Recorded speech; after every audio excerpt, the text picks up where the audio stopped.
Well, I'm here with Zachary, and Zachary, of course, is the owner here, and we are so excited because we're gonna make two things today, right? We're gonna make our soft pretzels, and then we're going to make our macarons, our Easter macarons.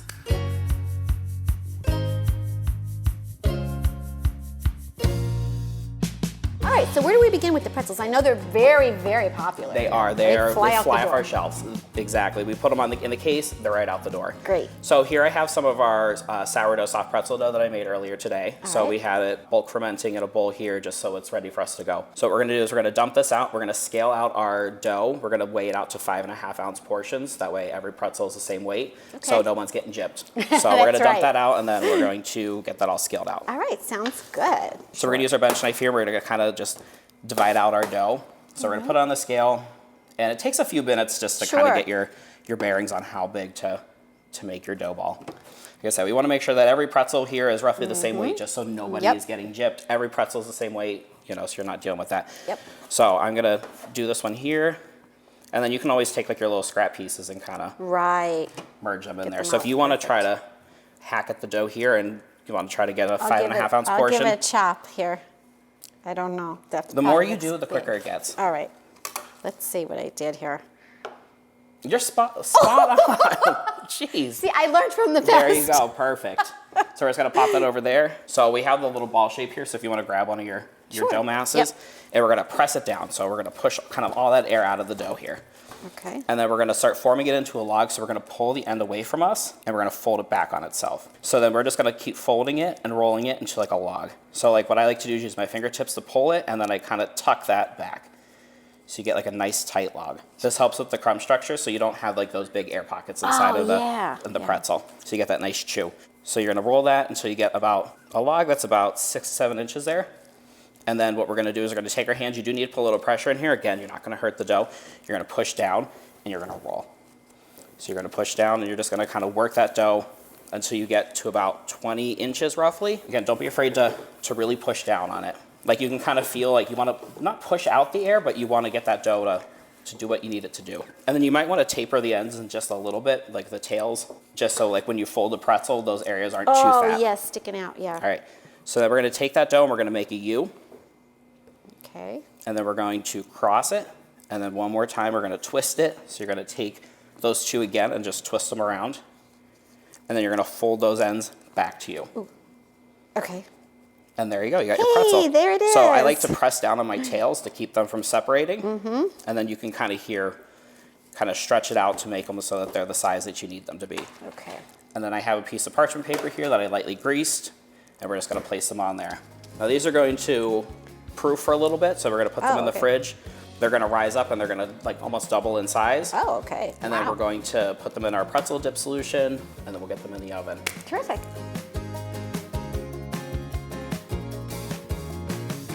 So we're going to take our pretzels that we've had proofing in the refrigerator for a bit. We're going to dip them in our pretzel dip solution, and then we're going to put the toppings on them, so some salt, cheddar cheese, and then we'll get those in the oven. Excellent, okay. So I'm gonna dip these here. So we have a lye solution here. The lye solution here gives it the dark brown mahogany color of the pretzel. Oh, nice, yeah. And it also kind of helps with the chew of the pretzel, and you get that kind of signature taste of that soft pretzel. So I like to dip them like the top side down first to make sure they get fully covered, and then I flip them, and then kind of shake off that extra. Yeah, these are really meaty. They're a nice size. They're a beefy pretzel. You have a lot of people that come in and when they see them in the case, they're like, wow. They're impressed with the size of them. They are, and you could see why you could use them for sandwiches, for sure. So what we're going to do now is we have some pretzel salt and some cheddar cheese that I shredded up. So we're going to take just a nice little pinch of the pretzel salt, and we're going to sprinkle that on top. I like to make sure that we coat the pretzel pretty nicely so that every bite has a little bit of a bite of that salt. It also adds to it, the salt. Then once we have the salt down, we're going to put the cheddar cheese. So I do like ribbons of the shredded cheddar cheese. That way it kind of lays on top of the pretzel nice, and you get that like thin shell. So when it bakes, it gets nice and crispy and bubbly. Oh, that's nice. So we're just gonna nicely spread out some of those shreds. Oh, this is great. Yeah, that's a good idea. They kind of stay in place too when they're probably baking or whatever in the oven. Exactly, and you don't have it rolling around or baking off or sliding off. All right, so what we're gonna do now is we're gonna get these into the oven. They're going to bake for about 12 minutes, and then when they come out, they're gonna be nice and hot and ready to put in our case. Excellent. Coming up next, Now you have some beautiful macarons. I mean, Yes. these are so Eastery.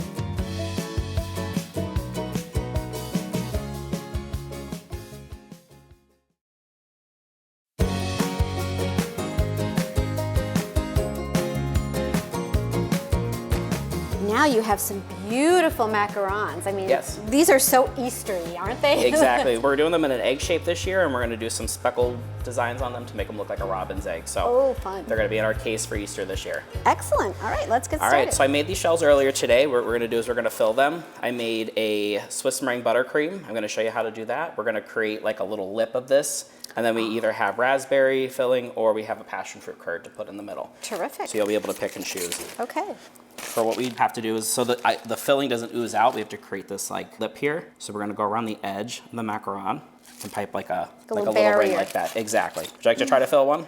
Or to try to pipe the ring there? Sure. Just take your time. Sometimes the shells like to Move a little bit. move around, so you gotta like chase yeah, them. that was a good one. Perfect. All right, I'll hand that back to you, All right. the expert. So here, this is the fun part. We have raspberry and the passion fruit. What would you rather? Raspberry. All right, so we'll give you that piping bag there. So what we're gonna do is we're gonna take it and we're just gonna kind of pipe in that ring that we made, and we're gonna fill it up with. Oh. I just wanted everybody to notice, it's very noticeable that the size of the macarons are a really nice size. They're a little bigger than you usually see. Yes, we make our macarons just a little bit bigger here. That way it's more of a treat or an indulgent for you guys.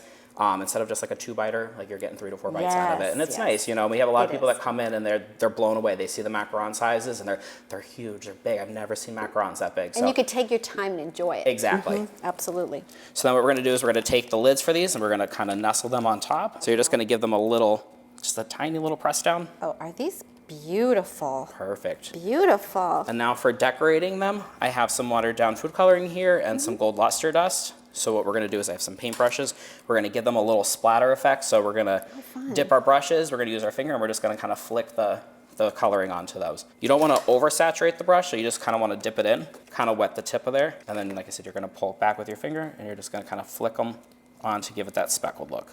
You have to have some good aim to do these here. Otherwise you end up putting it all over the kitchen. I think the different size blobs and the different, like it gives it that natural look to Yeah, it does. They really do no look like it. robin's egg is gonna be You're exactly perfect. right. Good point. Do this I think the gold adds just a little bit of like elegance to them Oh, too. totally. And I have just a little bit of gold leaf here, so we're gonna use our tweezers. We're just gonna add just a couple little flakes here, just to kind of give it And that. this is like an edible type thing? This is an edible gold, so we're just gonna kind of place it on some of those wet spots. Oh, could you imagine how elegant on your dessert table for Easter? How this would would look? pop, it would be beautiful. You could put that little grass down underneath. Exactly.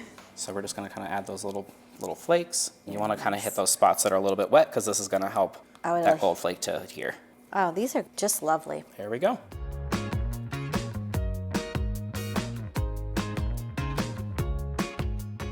Zach, these look fantastic. I know, they look awesome. They really are. Why don't you tell us a little more about Zach's Bake Shop? So we opened in October of last year. We offer a lot of like French pastry, so we're a little bit different than the typical bakeries in the area. So we do croissants, pain au chocolats, our soft pretzels, macarons, individual tarts, mini cheesecakes. We tried to take that like French pastry feel that you would see in France and bring it here. Yes. And put our little twist and stamp on it. So we're located on the Scranton-Carbondale Highway. Our address is 234 Scranton-Carbondale Highway in Einan. We're right across from the Coast Tire and Auto, and we share the same space as the Rena's Place, Case of Elegance, and the Trap Plaza there. Plenty of parking. Absolutely. We're right across from where the old Sebastianelli's is. So people, you know, in the area remember that place. That's kind of where we tell them to look. You can also check out our social medias. We do post on there. We highlight some of our products, so you can check us out there, or you can reach us through email or through phone. Terrific. And we want to point out that it's Zach's Bake Shop, Z-A-X. Correct. Terrific. Thank you, Zach, for having us today. Thank you for coming. We appreciate it. Have a beautiful Easter. You too. Thank you.